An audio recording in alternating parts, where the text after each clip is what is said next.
Assalamualaikum dan salam sejahtera. Ini khas pasca PRU ke-15 dan hari ini Malaysia melalui hari pertama di bawah pimpinan Yang Amat Berhormat Datuk Seri Anwar Ibrahim sebagai Perdana Menteri ke-10. Dan tadi kami kongsikan kepada anda imbasan bermula awal pagi tadi. Yang Amat Berhormat Perdana Menteri telah memulakan tugas pertama beliau sebagai Perdana Menteri hari ini dan acara clock in telah pun bermula sekitar jam 10 pagi tadi. Ini adalah satu trademark ataupun perlambangan jelas Perdana Menteri ke-10 bermula pada jam 10. Itu satu nombor yang unik kita boleh gambarkan kepada anda. Dan beliau disambut oleh Ketua Setiausaha Negara di bangunan Perdana Putra menandakan bahawa bermulanya secara rasmi tugas Yang Amat Berhormat Datuk Seri Anwar Ibrahim sebagai Perdana Menteri ke-10.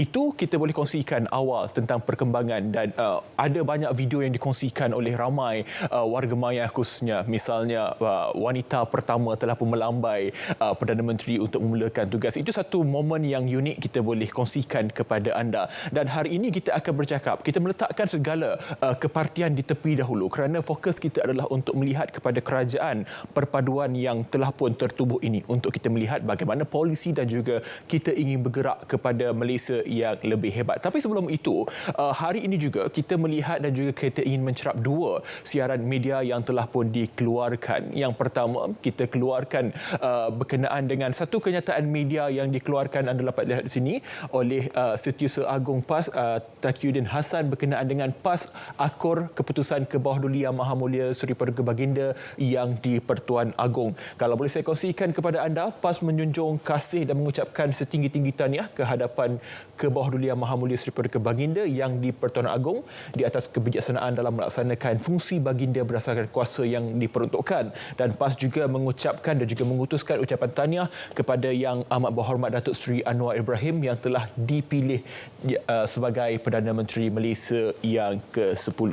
Selang beberapa jam selepas kenyataan ini dikeluarkan, satu lagi kenyataan yang dikeluarkan oleh Perikatan Nasional melalui pengerusinya Tan Sri Muhyiddin Yassin berkenaan dengan Perikatan Nasional mengucapkan terima kasih kepada Yang Amat Berhormat Datuk Seri Anwar Ibrahim juga sebagai Perdana Menteri ke-10 atas tawaran supaya PN menyertai kerajaan persekutuan pimpinan beliau. Dan kalau kita lihat di frasa terakhir, demi untuk memastikan kestabilan politik dan kesejahteraan rakyat, PN ataupun Perikatan Nasional bersedia untuk merintis bentuk-bentuk kerjasama yang lain dengan kerajaan dalam ruang lingkup hubungan antara kerajaan dan juga pembangkang. Dua kenyataan ini kita boleh perhalusi dan bagaimanakah bayangan kita kepada kerajaan perpaduan ataupun unity government ini yang akan dibentuk dan telah pun dibentuk untuk kita melihat kepada pergerakannya sebelum Dewan Rakyat bermula pada 19 Disember ini. Baik, kita akan berikan anda sedikit imbasan kepada sidang media pertama Perdana Menteri di bangunan Perdana Putra hari ini. Saksikan. Ada suatu hal yang berkaitan tentang kedudukan kerajaan perpaduan ini. Datuk Azizi, Ketua Menteri Sabah, telah memaklumkan bahawa GRS juga secara rasmi akan menyertai kerajaan perpaduan.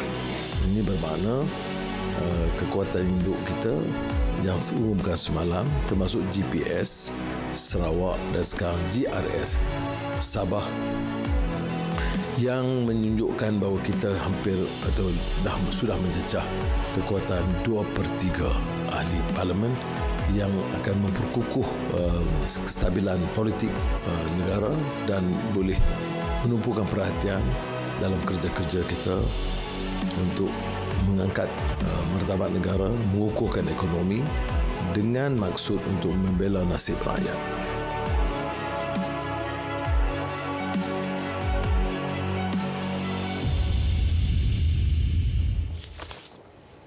Iaitu petikan daripada sidang media Perdana Menteri Malaysia yang ke-10 Yang Amat Berhormat Datuk Seri Anwar Ibrahim. Untuk hari ini, kita pasti akan ada lagi sidang-sidang media berikutnya yang menelusuri, membina langkah baru bagi membina kerajaan perpaduan yang belum pernah kita saksikan sebelum ini. Sesuatu yang unprecedented. Terima kasih Hafiz kerana memulakan dengan mukadimah yang diberikan tadi. Saya kira penting juga untuk kita berikan suluhan dua kenyataan yang diterima, satu daripada PAS dan satu lagi daripada pengurusi perikatan tadi untuk tetamu kita membicarakannya dan konteks kerajaan perpaduan ini menuju kepada kestabilan. Ya. Hafiz pernah dengar filem Abang Long Fadil. Tapi malam ni lebih istimewa. Kita bukan dengan Abang Long Fadil, kita dengan Abang Long Fahmi Fadil yang berhormat lembah pantai.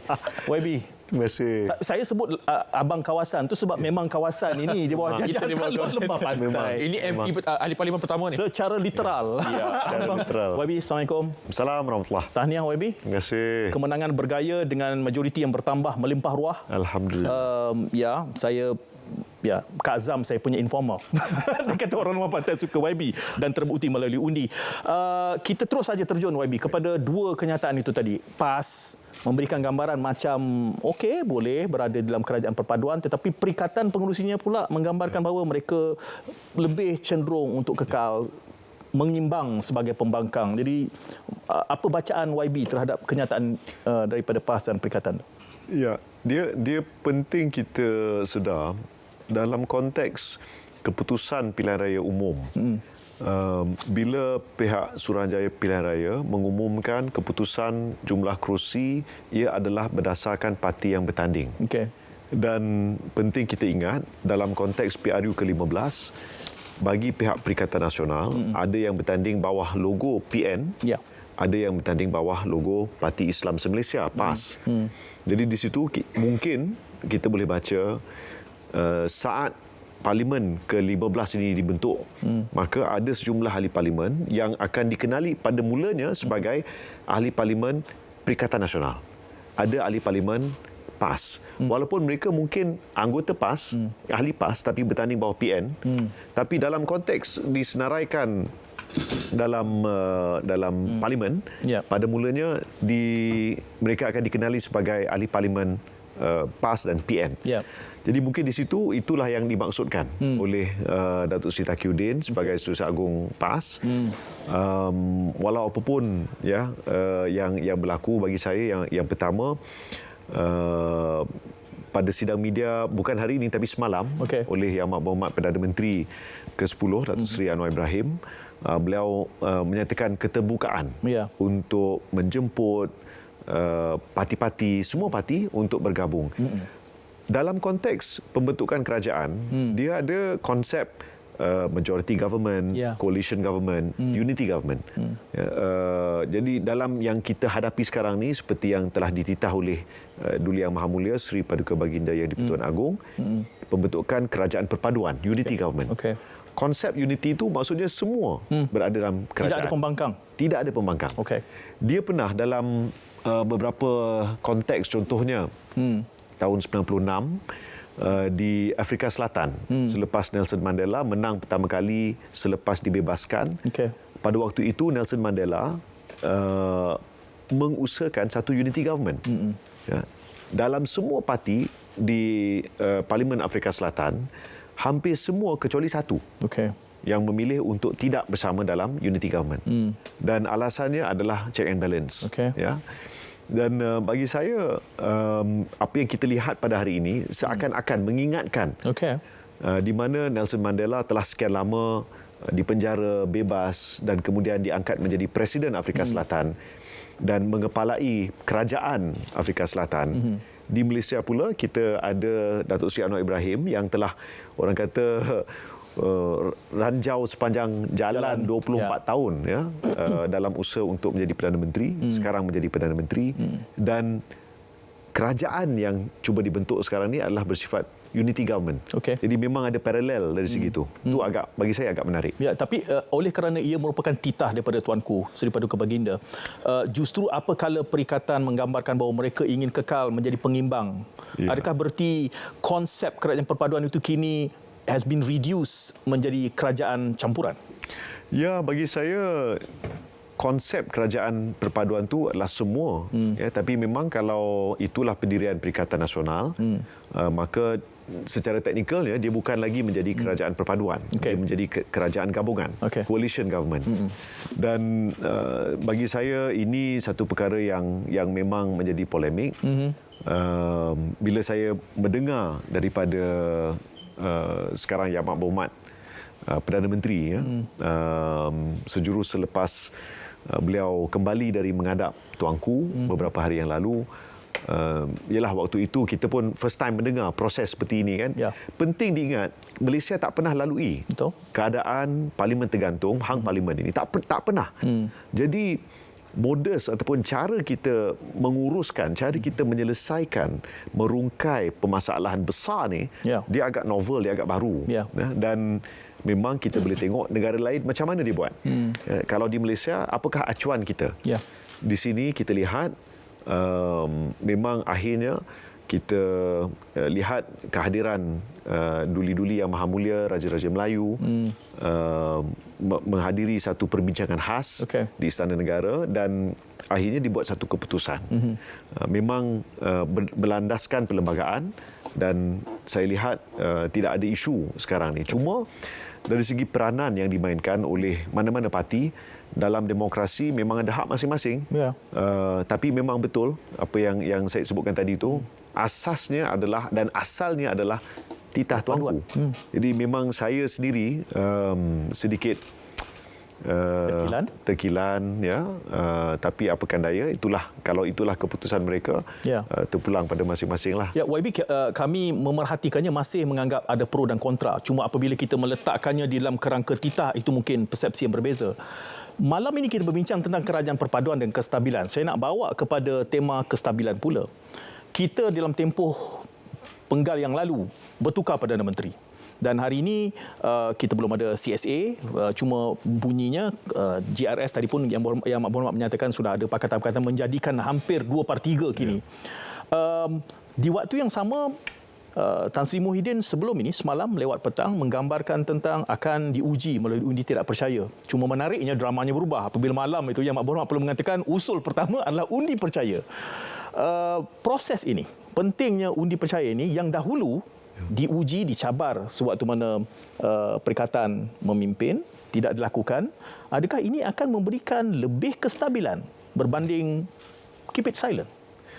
Dia, kalau kita tengok Westminster style parliamentary system, sistem parlimen ala Westminster yang kita amalkan, acuan daripada United Kingdom, sebenarnya dalam pembentukan sebuah kerajaan baru dengan parlimen yang baru selepas pilihan raya, tidak ada undi percaya sebab asalnya undi percaya itu telah dibuat di peti undi. Ya, betul.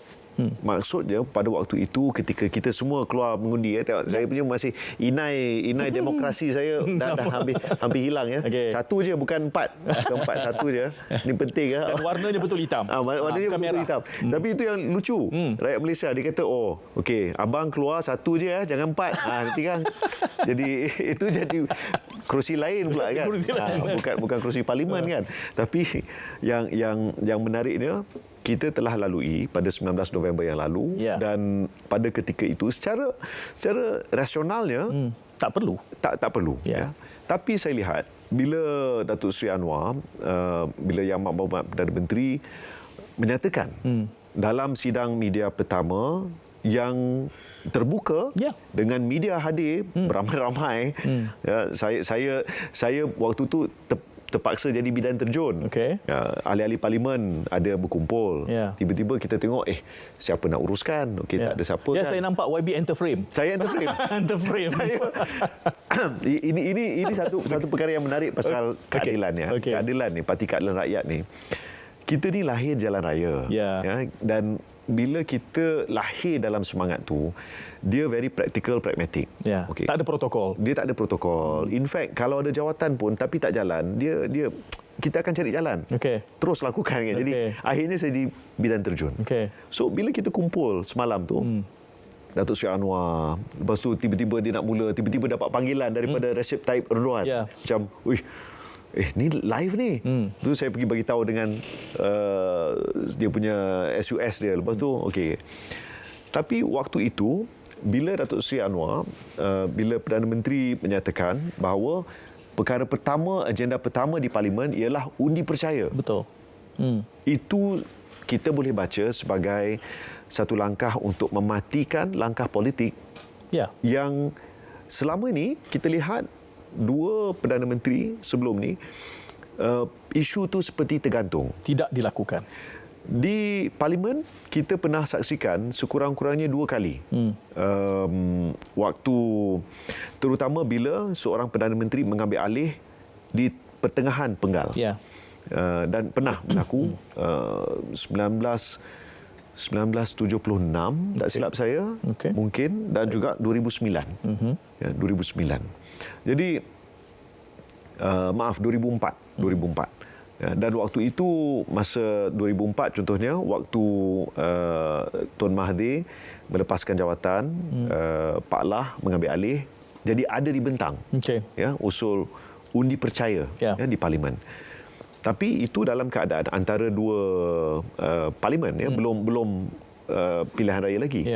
Jadi sekarang ni kita perlu baca kenyataan daripada Yang Amat Berhormat Perdana Menteri bahawa agenda pertama adalah undi percaya, itu sebagai dalam konteks Parlimen untuk menamatkan khalas finality, tidak lagi timbul dakwa-dakwi, tomahan, fitnah dan sebagainya tentang isu jumlah sokongan itu. Jadi saya lihat itu dari sisi positif. Itu suatu perkembangan. Pada hemat saya membacanya sebagai suatu yang sangat berani dalam keadaan kenyataan yang YB nyatakan, dalam keadaan terbuka begitu. Saya tak pasti perundingan awalnya kelihatan seperti tidak. Itu semata-mata Yang Amat Berhormat dengan yakinnya bahawa this is the way to go. Saya terkejut. Kita bukan sekadar enter frame, tapi terkejut. Nasib baik terkejut tu tak nampak masa dalam frame. YB, kita berehat seketika dan sejurus surprise ini masih bercakap kerajaan perpaduan dan bagaimana kita mengecapi kestabilan daripadanya. Berehat dahulu, berjeda seketika.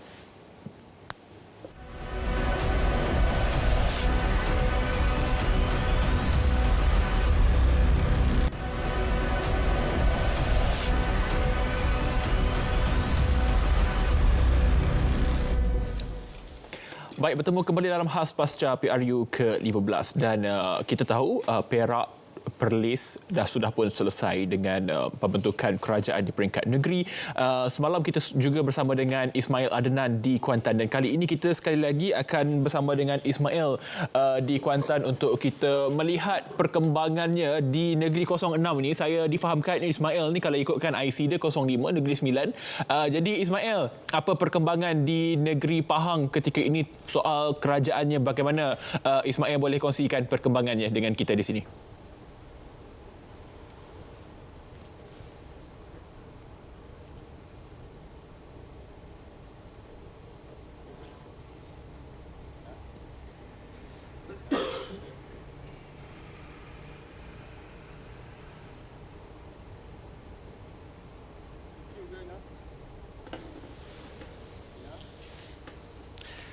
Ya, Hafiz, terima kasih kerana masih lagi memberikan ruang untuk saya memberikan pelaporan dari Kuantan Pahang, khususnya berkenaan tentang situasi pasca PRU bagi Dewan Negeri Pahang. Memohon maaf terlebih dahulu kerana kita masih lagi belum boleh memberikan situasi terkini kerana kita tidak boleh mendahului proses demokrasi yang sedang berlangsung pada ketika ini, iaitu perbincangan dan juga tujuan-tujuan untuk menentukan siapakah yang akan mengangkat sumpah bagi istiadat pelantikan Yang Amat Berhormat Perdana Menteri. InsyaAllah dari semasa ke semasa kita akan bawakan bersama dengan anda, dan dalam perihal ini kita menghormati proses demokrasi yang berlangsung di Negeri Pahang. Juga kita memberikan tumpuan kepada PRK Don Tioman yang masuk tempoh dan juga hari kedua kita berkempen. Cuma yang kita boleh kongsikan pada hari ini, satu lagi tumpuan yang berlaku di Kuantan Pahang, iaitu Duli Yang Maha Mulia Pemangku Raja Pahang berkenan mencemaduli merasmikan Festival Kesenian Orang Asal Antarabangsa di Menara Kuantan 118. Jadi ini antara tumpuan yang berlaku di Kuantan pada ketika ini. Bersama dengan saya untuk bercakap lebih lanjut, kalau di studio membincangkan berkenaan tentang kerajaan perpaduan ialah Prof. Dr. Hassan Ahmad. Apa khabar, Prof? Terima kasih bersama kami sekali lagi pada malam ini, Prof. Khabar baik, Alhamdulillah. Prof, kita nak terus tanyakan, perbincangan kita pada malam ini memberikan aliran dan juga penumpuan kepada kerajaan perpaduan. Ini sudah pasti banyak dibincangkan di peringkat persekutuan, dan juga bagaimana Yang Amat Berhormat Perdana Menteri juga menyeru supaya kerajaan perpaduan ini menjadi terjemahan dan juga tamsilan untuk penerusan pentadbiran kerajaan seterusnya. Di peringkat kerajaan negeri, Pahang khususnya, apakah boleh berhasil untuk idea kerajaan perpaduan diwujudkan, Prof? Baik, pada pandangan saya, kalau berdasarkan kepada titah Yang Pertuan Agong, saya fikir ini akan memberi kesan kepada kerajaan negeri juga. Walaupun tidak ada titah khas kepada Negeri Pahang untuk membentuk apa-apa gabungan, tapi saya kira contoh yang telah berlaku di pusat itu mungkin sikit sebanyak akan memberi kesan. Cuma sehingga hari ini kita masih belum nampak apa-apa riak berkaitan dengan apa-apa gabungan atau pembentukan kerajaan negeri. Jadi kita terpaksa menunggu beberapa hari. Saya kira mungkin agak rumit sedikit 2-3 hari ini, tetapi akan ada penyelesaian insya-Allah dalam masa terdekat lah. Kita juga ingin mendapatkan respon daripada Prof juga berkenaan tentang idea kerajaan perpaduan ini pada asalnya adalah untuk melihat pembentukan sebuah kerajaan yang melibatkan kesemua blok-blok parti ataupun blok-blok gabungan. Cuma apabila kalau berlaku satu blok yang tidak menyertai kerajaan perpaduan tersebut, apakah ia masih lagi didefinisikan sebagai kerajaan perpaduan ataupun sebagai suatu kerajaan yang mempunyai gabungan kerusi ataupun blok yang terbesar? Betul. Saya pun fikir dari sudut kerajaan perpaduan ini, kita pun tidak nampak apa sebenarnya term of reference yang jelas berkenaan dengan perpaduan ini. Adakah semua menteri-menteri boleh dipilih daripada semua gabungan parti, ataupun hanya bila sudah mendapat majoriti mereka masih lagi memilih ahli-ahli yang menang atau ahli parlimen yang menang di dalam sesuatu parti saja. Tapi kalau kita lihat bermaksud perpaduan, mungkin boleh mengambil mana-mana tokoh yang terkenal atau terbilang dalam mana-mana parti untuk dipilih menjadi menteri. Jadi ini kalau bentuk perpaduan yang kita faham secara jelas. Tapi saya fikir ini bukan satu pilihan yang mudah untuk sesiapa yang menjadi PM pun untuk mengambil semua ahli-ahli parlimen dalam parti terbuka untuk menjadi menteri-menteri. Itu saya fikir itu pandangan saya dari sudut itu. Pengatur caraan dan juga untuk kita menggerakkan bagaimana proses pentadbiran kerajaan negeri yang akan berlangsung sehingga dalam tempoh 5 tahun yang mendatang. Kita sedia maklum Pahang dengan situasi geografinya yang besar, malah demografi penduduknya yang juga ada orang asal dan juga beberapa dan juga berbilang bangsa serta kaum yang lain. Ini menggambarkan bahawasanya aspirasi untuk kita melihat kerajaan negeri yang dibentuk itu mestilah menyelami dan juga mendalami setiap peringkat akar umbi tanpa membanding bezakan dan juga meninggalkan keperluan etnik dan juga ras. Betul, ini memang satu asas yang penting. Macam negeri Pahang ni memanglah kita tahu negeri yang luas dan kawasan dia pun ada 11 daerah sebenarnya. Jadi untuk pembentukan kerajaan negeri ini saya fikir memang tidak dapat membuat satu dia terpaksa membuat inklusif kepada semua orang juga. Walau bagaimanapun kedudukan parti dan mereka yang menang dalam kursi yang banyak muka terpaksa juga dihormati. Contoh kalau kita tengok di negeri Pahang ini mungkin PN yang terbesar sekali. Tapi kalau BN bergabung dengan PH, jadi mungkin PN akan jadi pembangkang yang kuat lah. Itu saja pilihan yang ada. Selain daripada itu, kita tidak nampak apa inisiatif lain yang dibuat oleh PN sekarang ini yang setakat ini diketahui oleh masyarakat awam. BN, PN, PH 17, 16 dan juga 8 kerusi. Ini juga mungkin di luar jangkaan untuk yang berlaku di Pahang. Kalau sebelum ini dinyatakan Pahang ini merupakan diterjemahkan sebagai safe deposit untuk Barisan Nasional. Kali ini cukup berbeza dalam proses demokrasi PRU 15. Jadi apakah akan berlaku sesuatu yang lebih menarik dan juga yang lebih baik untuk negeri Pahang selepas ini, Prof? Betul, dia memang tak jadi deposit. Masa ini PRU 15 ni memang bukan. Tetapi saya fikir memang satu perkembangan yang baik juga untuk negeri Pahang untuk kita lihat mungkin alternative government yang pernah dulu kita tengok ada BN. Sekarang ini mungkin kerajaan PN pun boleh mengemukakan apa-apa resolusi berkaitan perkara ini. Mungkin mereka boleh bergabung dengan PN kalau kita PH maksud saya. Satu kemungkinan sebab kalau kita tengok dalam masa terdekat ini tidak ada suatu persetujuan lagi. Jadi antara mana-mana gabungan yang ada dalam kerusi di negeri Pahang ini. Jadi memang masih terbuka. Pada saya masih terbuka. Terima kasih diucapkan Prof. Dr. Hassan kerana bersama kami pada malam ini. Prof. Dr. dari Universiti Malaysia Pahang. Terima kasih dan insya-Allah kalau ada peluangan dan juga masa lagi kita akan bersama dengan Prof. Dr. dalam sesi dan juga insya-Allah dalam ruangan yang lain. Itu saja boleh kita bawakan. Kita masih lagi seperti mana dinyatakan menantikan apakah antara keputusan untuk pembentukan kerajaan negeri Pahang, penggabungan blok dan juga untuk pelantikan Yang Amat Berhormat Menteri Besar Pahang. Saya yakin Hafiz yang juga merupakan orang Pahang masih ternanti-nanti dan tertanya-tanya saban hari teks saya untuk bertanyakan siapa sebenarnya bakal Menteri Besar Pahang. Kita mungkin boleh dijawab sendiri oleh orang Pahang. Silakan Hafiz. Baik, terima kasih Ismail atas perkembangan. Itu perkembangan terkini di negeri Pahang. Saya pun orang Pahang masih lagi tidak tahu apakah perkembangan di sana secara detailnya di sana. Dan saya ingin kembalikan kepada Syed dan juga YB ada menyentuh juga berkenaan dengan semalam punya sidang media. Sikitlah saya nak sentuh kepada Syed. Kalau saya lihat di Twitter itu, semalam kita tahu sidang media Datuk Yang Berhormat Perdana Menteri ada sikit gangguan audio di TV. Semua orang duk tag YB ni tolong betulkan. Ni memang tu YB interpret tu. Nak betulkan mikrofon banyak ada 40 mikrofon tu YB. Betul. Ya, bila kita jadi bidang terjun, habislah betul-betul lah kita yang disalahkan kan. Tapi insya-Allah selepas ni yalah, semalam tu sebenarnya waktu diuruskan Perdana Menteri baru angkat sumpah baru 3-4 jam. Jadi memang tim pun masih tim yang orang kata macam mana lah ni semua Bidang terjun lagi ya. Sangat ramai semalam. Alhamdulillah ramai. Ya. Lebih baik kalau kita dapat mendengar capture dengan jelas kan. Cuma tak apalah, masih kita dapat coretannya, laporannya daripada media. Kita bersama Yang Berhormat Fahmi Fadzil, Ahli Parlimen Lembah Pantai malam ini bercakap tentang kerajaan perpaduan. Mungkin nanti Hafiz, wajahnya bagaimana menarik untuk kita lihat. Apakah nanti akan ada negeri yang kerajaannya campuran, di pusat kerajaannya perpaduan atau vice versa. Betul. Kita belum kira lagi warna nanti Pulau Pinang, Selangor, Kelantan, Terengganu, Negeri Sembilan. Wah, macam mana kempen. Tapi itu bukan tajuk kita malam ini. Kita bercakap soal sehari dua ni, sementara kita sudah ada kerajaan, ada Perdana Menterinya, kita menanti-nantikan bentuk kabinetnya. Kita berehat atau bagaimana? Kita teruskan dulu. YB, satu realiti yang bila kita cakap soal kestabilan, seharusnya negara ini tidak dibelah dengan sentimen politik, tetapi itulah yang terjadi hasil daripada warna yang terpercik di kanvas politik.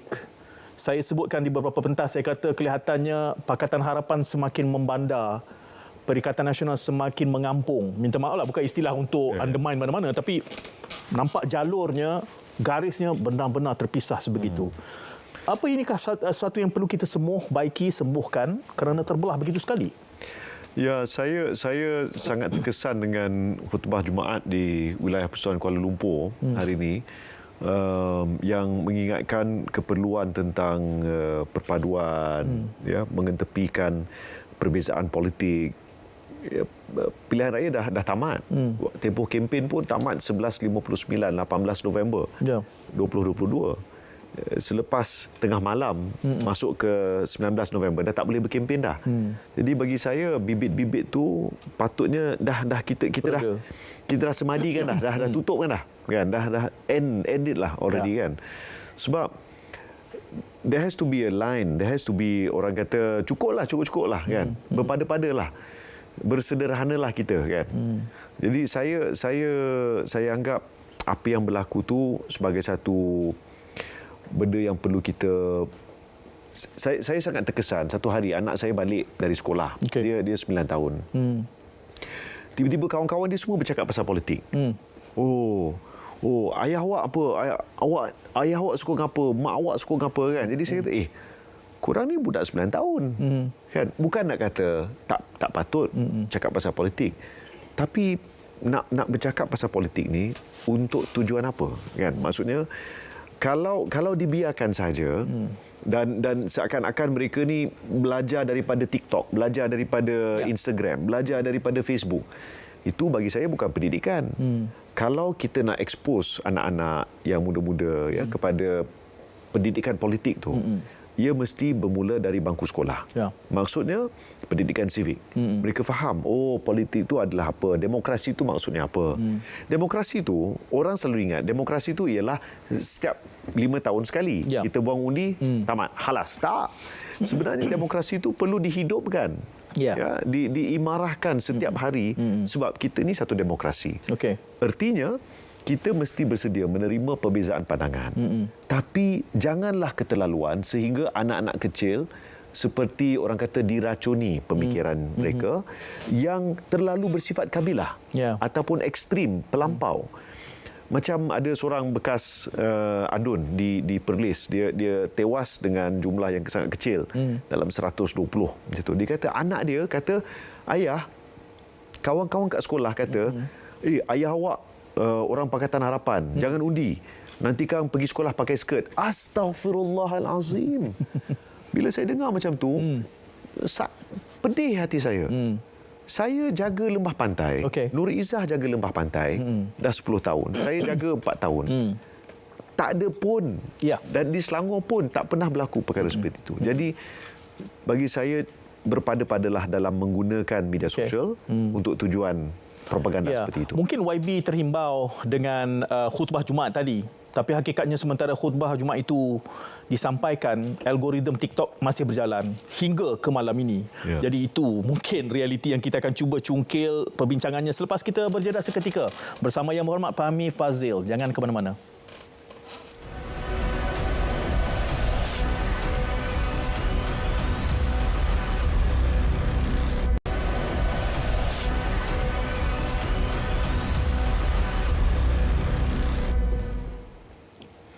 Baik, bertemu kembali dalam khas pasca PRU ke-15. Sebelum kita berkongsikan berkenaan dengan perkara yang dibincangkan di set utama, saya nak kongsikan apa yang saya katakan tadi.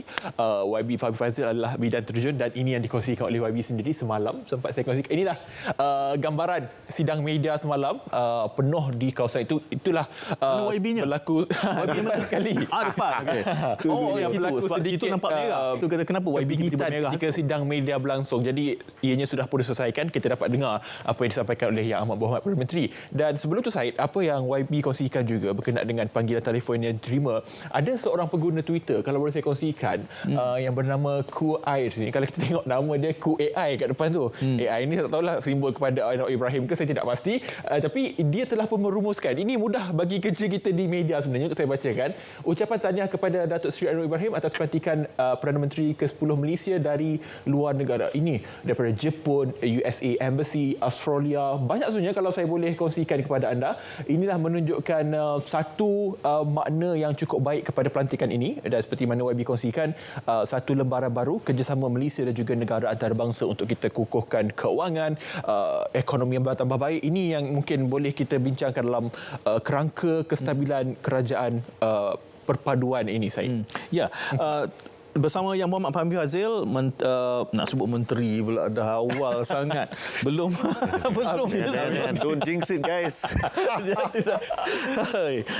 Ahli Parlimen Lembah Pantai, minta maaf YB, terawal pula sebutkan. Tak ada, saya tak tahu apa-apa, semua tersalah sebut bersama YB.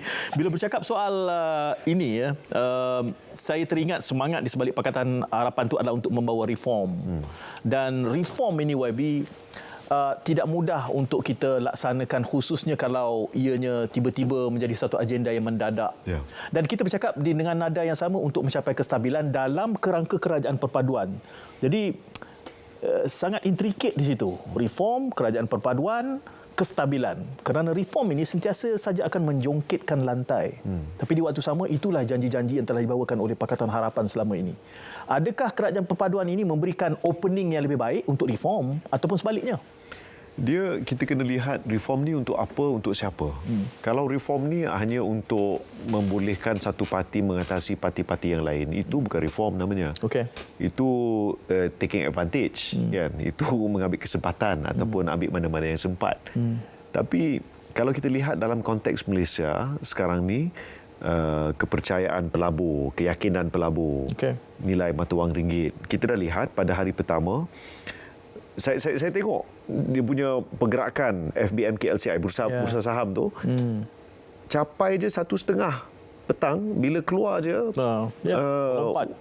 kenyataan media daripada Istana Negara, naik 50 mata, tak silap saya. Tinggi kan. Memang orang kata profit taking lah. Tapi nilai mata wang ringgit juga menjadi kukuh. Mengukuh ke satu nilai yang bagi saya dah lama kita tak tengok lah.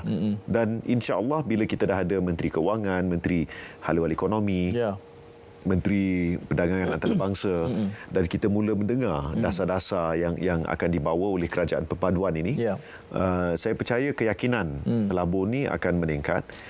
Kalau kita tak usahakan reformasi ataupun penambahbaikan kepada sistem, kesannya kepada masa depan negara kita. Saya di Lembah Pantai, ramai anak-anak yang bekerja, mungkin rider kan, dan apakah masa depan untuk mereka? Sekiranya adakah mereka terus perlu bekerja sebagai rider atau adakah ada peluang-peluang yang lain? Jadi dalam konteks itu, bagi anak-anak muda yang tinggal di kawasan bandar, anak-anak muda yang terikut-ikut dengan TikTok, yang kita dengar daripada Perikatan Nasional contohnya kan, atau mana-mana pun, apakah masa depan yang boleh kita sajikan kepada mereka, dan apakah yang perlu kita perbetulkan. Jadi usaha membetulkan itulah yang perlu kita faham sebagai reformasi. Ya, bukan semua. Kita tak masuk untuk buang orang. Kita tak masuk untuk tutup kedai. Kita masuk ni untuk lihat, oh, rupa-rupanya masalah yang melemahkan kita dulu rasuah. Reformasinya bermaksud mengurangkan ataupun menutup lubang-lubang, ruang-ruang yang membolehkan rasuah itu berlaku. Saya masih terkesan dengan satu perbualan saya dengan seorang warlord UMNO beberapa tahun lalu, di mana beliau mengakui waktu Pakatan Harapan mentadbir 22 bulan itu, sebagai seorang businessman, beliau sangat gembira sebab sangat mudah beliau menjalankan bisnes. Dia kata tak ada under table. Tak ada under table. Dia kata tak ada siapa berani sebab pimpinan di Putrajaya mengatakan no rasuah. Dan peranan SPRM sangat tegas, sangat jelas. Jadi tak berlaku. Itu memudahkan suasana persekitaran untuk perniagaan ini memang bergerak dengan lebih pantas. Tapi masa yang sama, ada beberapa perkara dari segi undang-undang contohnya yang perlu kita tambah baik. Contoh, Akta Perlindungan Data Peribadi, itu satu perkara yang sangat dekat dengan saya, yang perlu kita reformasi, maksudnya tambah baik. Ada beberapa perkara sebab kita kena faham dalam era TikTok, era media sosial sekarang ni, khazanah utama negara kita bukan hanya sekadar apa yang alami, apa yang natural, tapi juga data. Data itu adalah khazanah negara kita.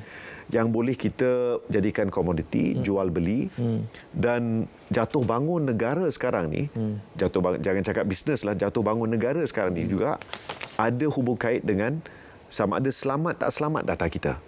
Reformasi yang perlu kita lihat sekarang ni, saya bagi contoh satu perkara yang khusus, iaitu dalam Akta Perlindungan Data Peribadi. So kalau itu yang kita maksudkan, bila kita duduk semeja dan satu kabinet dengan semua kawan-kawan yang sebelum ni kita berentap, lain ideologi, lain fahaman politik, lain bendera, lain warna, tapi satu matlamat, negara Malaysia yang lebih hebat.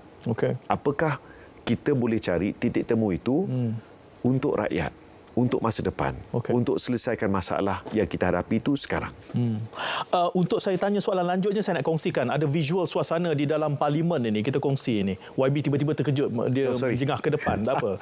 Kita lihat ada suasana di dalam Dewan Rakyat masih kosong. Selalunya gamat sorak-sorai. Nanti bila kerajaan perpaduan nanti, apakah tidak ada blok pembangkang nanti, boring juga YB. Tak ada sorak-sorainya suasana. Saya kaitkan ini dengan apa yang YB sebutkan seketika tadi tentang pembentukan kabinet.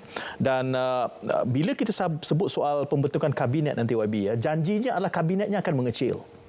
Tetapi kita juga terbiasa dengan realiti bahawa dahulu YB sebut kabilah, saya nak guna istilah yang sama lah. Dia sudah berikan pecahan-pecahan mengikut blok kuasa yang ada. Oh, dia ketua wanita, maka dia kena jadi menteri itu. Dia ketua pemuda, dia kena. Dan kita dah terbiasa pula melihat kena ada calon etnik sekian. Kalau tak cukup nanti Sabah Sarawak. Itu congaknya dulu. Sekarang ini kita nak mencapai kestabilan.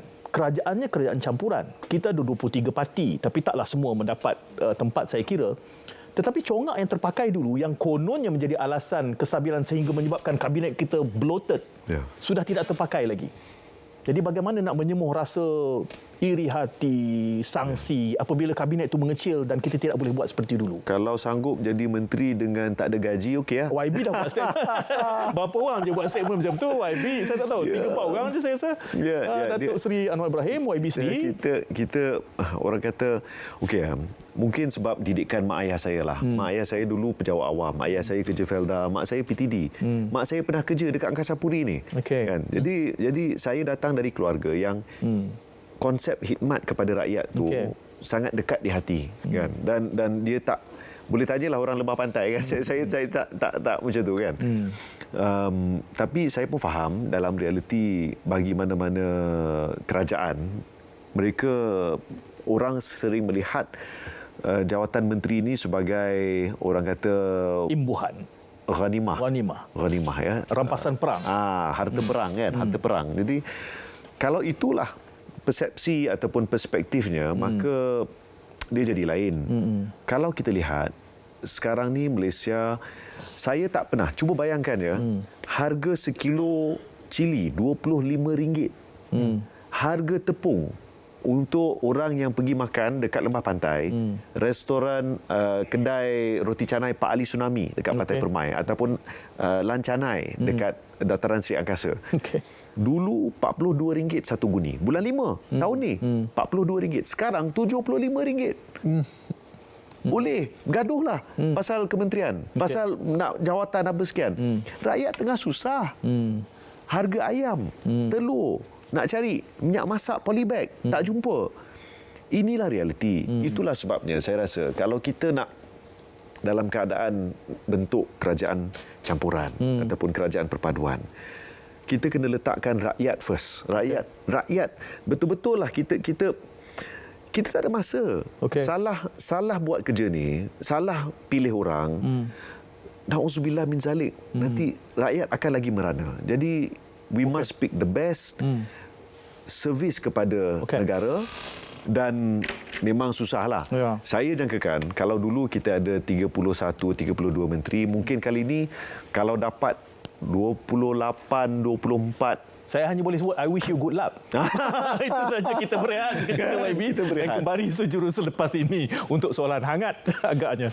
Berehat dulu.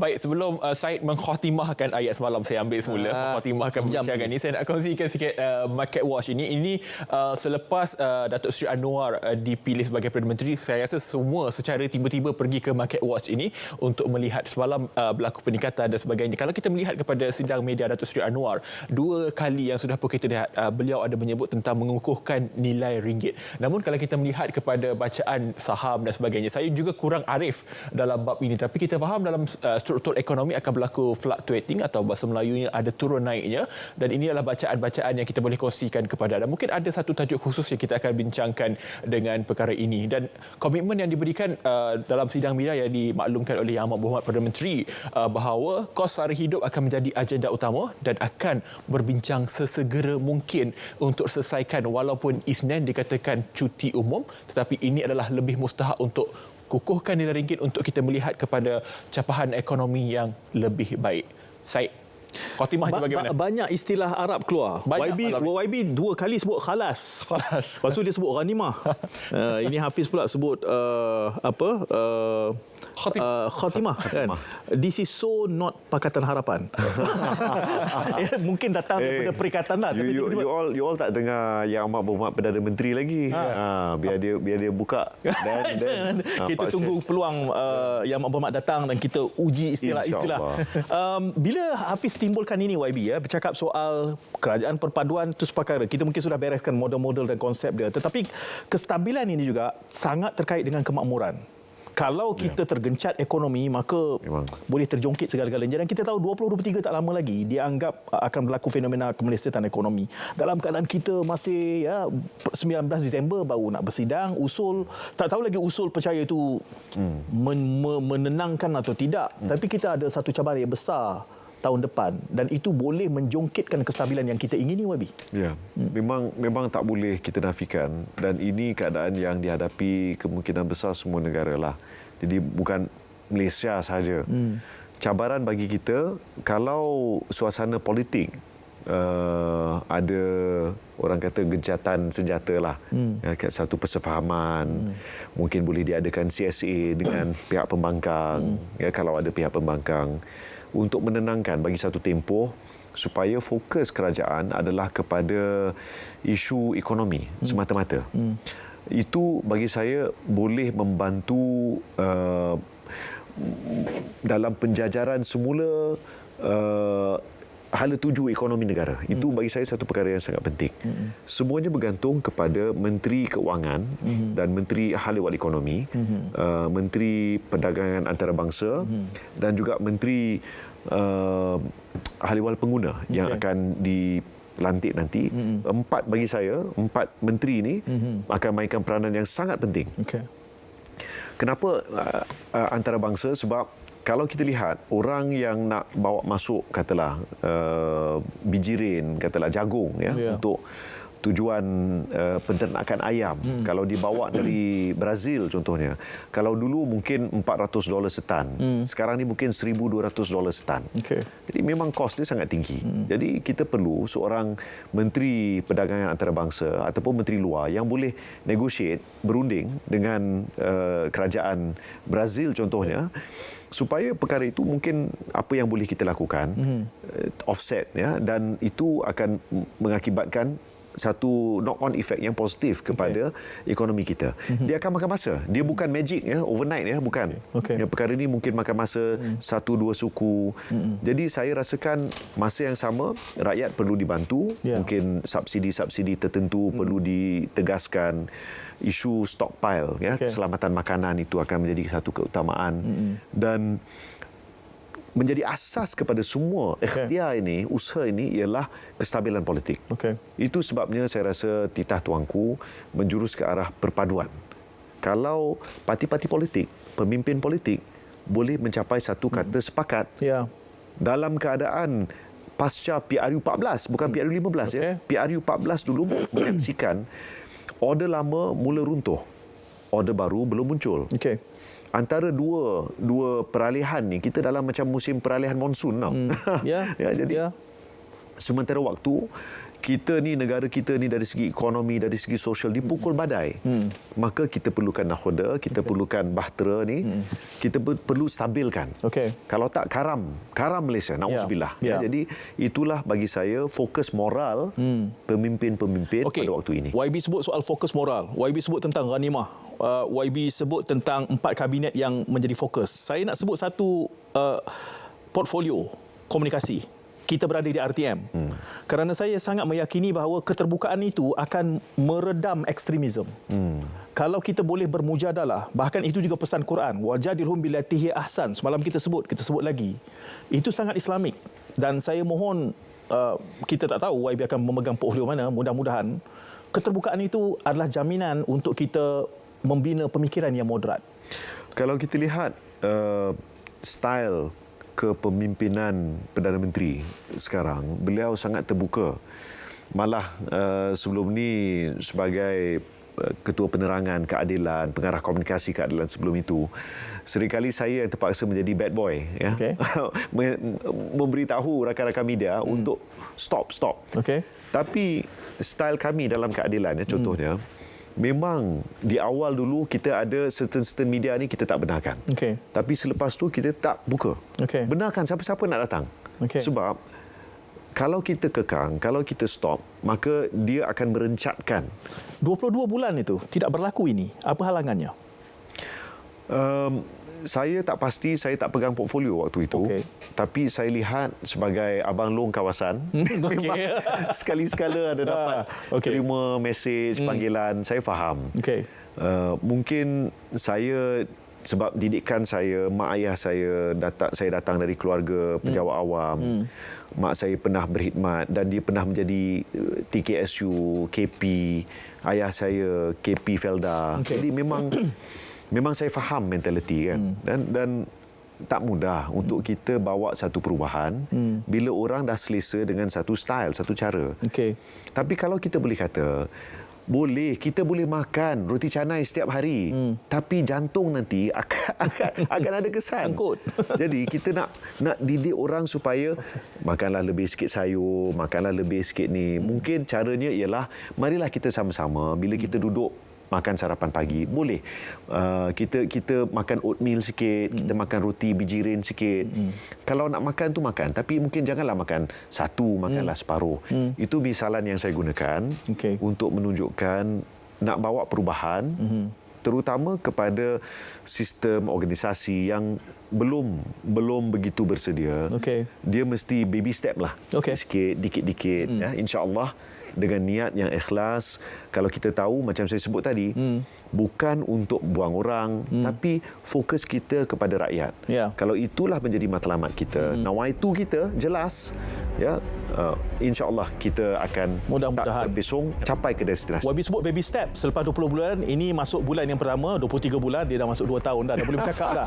Jadi sepatutnya baby step itu akan lebih cerdas, sigap lah, bukan bertatih lagi.